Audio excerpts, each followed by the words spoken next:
Good. You had said this is improvement week, so what are some of the areas you're targeting? Tackling, blocking, ball reception, ball placement, handoffs, everything. Fundamentals. Game of football is a game of fundamentals, so everything that you need to do. You're never going to get complacent when it comes to the fundamental aspect of football. So it's the same thing we do every day. Just teaching progression. What's our teaching progression? It's not game plan really specific. It's how do we just get better at the individual fundamentals that we have to continue to work on to be a better football team going into the second half of the season. Are those things you identified watching film, or just basic fundamentals that's what we're we going to do anyway? We do those all the time anyway. So I think sometimes you get a little bit more caught up in scheme as you get into the individual weeks, but you got to make sure that you take care of your fundamentals. And because we don't have a game this week, we can really focus and hone in on the fundamental part of it. Have false starts been a problem, like offensive line? We've had 2 or 3, I think. So those need to be corrected, but I wouldn't say it's a problem. But anytime you get one, that's a problem. So we've had more than one. So Zach Charbonnet had said he's obviously having a very good year. He said before the year he wanted to work on his leadership skills. Have you seen that? Has he done that? Yeah, I think Zach's been an outstanding leader for our team. I think our players really gravitate to him, because the first part of leadership is you have to be able to walk the walk first before you can talk the talk, and that's what Zach does. I mean, he's got a work ethic that's off the charts. His dedication to the film room, his dedication to the meeting room, his dedication to the weight room, I think is unmatched. And when you watch him out on the field, when he says something or grabs a young player and kind of pulls him aside and tells him something, they obviously listen because of his work ethic and what he does on a daily basis.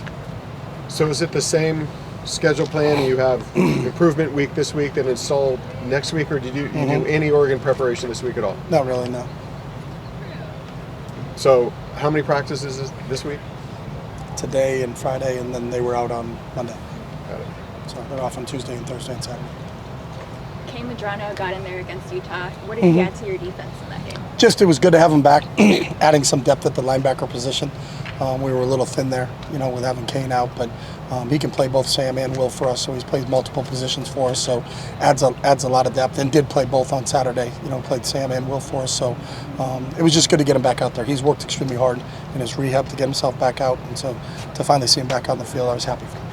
You've talked about how maybe some of us have selective memory when it comes to Dorian, but more broadly, where have you seen kind of the biggest growth over the last the time that he's been here? Where have you seen? I've seen growth in everything. That's the great thing about Dorian. He's a lifelong learner. He wants to get better on a daily basis, whether it's his throwing mechanics, whether it's his understanding of a scheme, whether it's fundamentals of handing the football off, fundamentals of carrying a fake out. So he's always trying to constantly improve, and that's a fun part of coaching.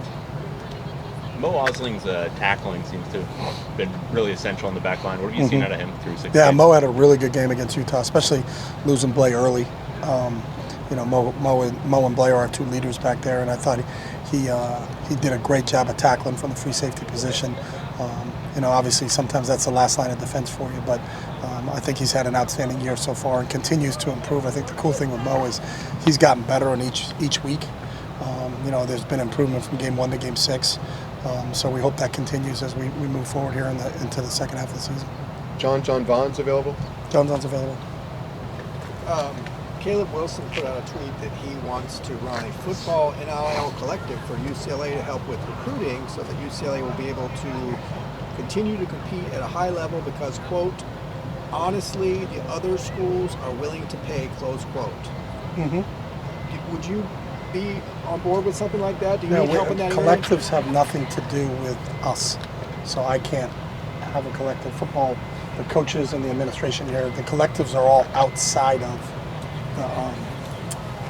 the university. So that's something that if Caleb wants to do that, then Caleb's an awesome representative of this program. I love coaching Caleb.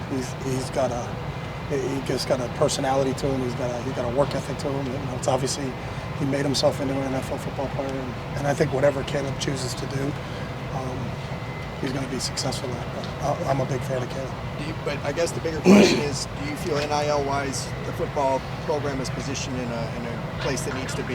Is there more work to be done there? Again, I don't control NIL, so my positioning of NIL has nothing to do with our football program. So if there are some programs that have more active boosters, then there are some programs that have more active boosters, but that's nothing that the universities are involved in. So Have you noticed it as an issue in recruiting when you're talking to high school players? That people have weaponized NIL? Yeah. I think everybody's noticed that. But according to the NCAA rules, you cannot have pay for play. So I'm just curious to see how that actually works. Can you speak on the character of Carl Jones since arriving on campus? Yeah, I mean, Carl's one of our true leaders on our in our whole football team. You know, and I think he when Carl talks, people listen. He's an asset to this university, just how he carries himself and what he does on a daily basis. Great young man to be around. And, you know, I think anybody here would tell you they're a huge Carl Jones fan. We're just so excited that he's part of what we got going here, and he really leads from the front. You know, Carl's there. He's first in every drill. He's first in everything he does. He's a great representative in the community. Also, does a lot of work in the community aspect of things. He's a great leader in the weight room. He's a great leader in the classroom. So, you know, one of the reasons we're as successful as we are right now is because of Carl. What's the status of Xavier Staples? Is he with the program still? Nope, he's not here right now. He's not with us this semester. He's in school.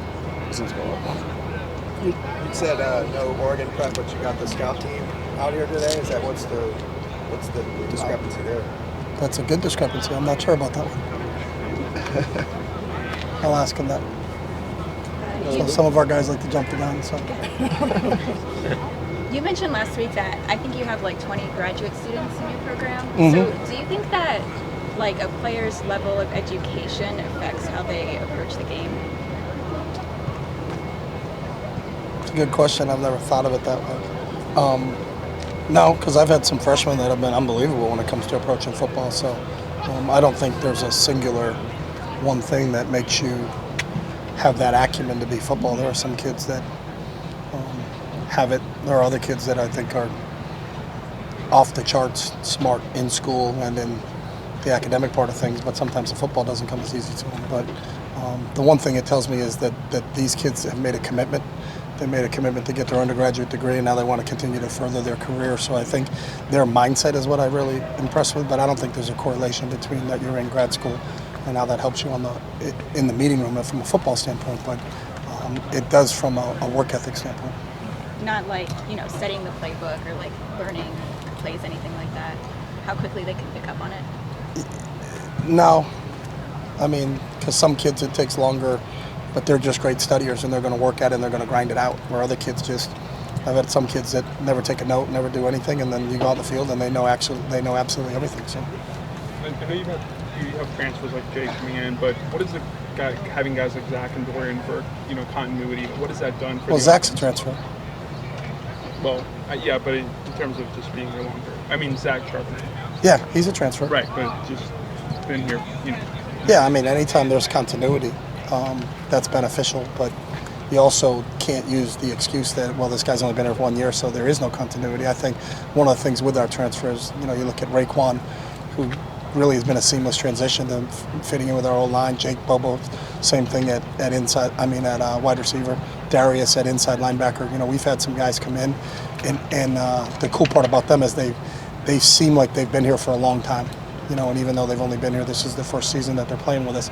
I think the fact that both Jake and Darius got an opportunity to get here for spring ball gave them an opportunity to really jump in full force with it and become the leaders that they are in their respective positions. So again, there's not a magic formula that if someone's here for a long time, they actually get it, or someone just got here for a little while, they're not going to get it. I think it really depends on the individual.